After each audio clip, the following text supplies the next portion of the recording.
പൊതുവെ എല്ലാവരും പറയുന്ന കേസാണ് പെൺകുട്ടികൾ ഉണ്ടായി കഴിഞ്ഞാൽ ഒടുക്കത്തെ എക്സ്പെൻസാണ്.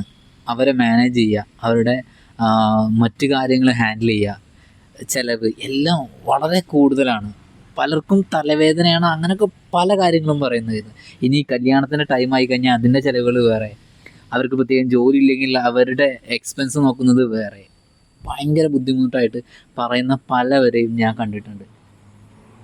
ബട്ട് ഇന്നീ കേരളത്തിൽ ഇവർക്കെല്ലാം മാതൃകയായിട്ട് ഒരാളുണ്ട്. 4 പെൺമക്കളുടെ ഒരച്ഛൻ. എല്ലാവർക്കും അറിയാം, ഹാന അച്ഛൻ കൃഷ്ണകുമാർ. പുള്ളി വ്യക്തി എങ്ങനെയോ ആയിക്കോട്ടെ, പുള്ളി രാഷ്ട്രീയമോ അല്ലെങ്കിൽ അതൊന്നും ഇപ്പോൾ പേഴ്സണലി ഞാനത് മൈൻഡ് ചെയ്യാറില്ല, അത് വേറെ ആയിട്ട് തന്നെയാണ്. ബട്ട് പുള്ളി നല്ലൊരു ഫാദറാണ്. അത്ര 4 പെൺമക്കളെ പുള്ളി അത്രയും അന്തസ്സോടെയാണ് പുള്ളി നോക്കുന്നത്. അവരുടെ ഒപ്പീനിയൻസ് ഉൾക്കൊണ്ട് അവരുടെ ഭാവിക്കായിട്ട് നല്ല കാര്യങ്ങൾ മാത്രമാണ് പുള്ളി ചെയ്തു കൊടുക്കുന്നത്. അങ്ങനെ നല്ലൊരു അച്ഛനെ എൻ്റെ ലൈഫിൽ ഞാൻ ഇന്നേ വരെ കണ്ടിട്ടില്ല.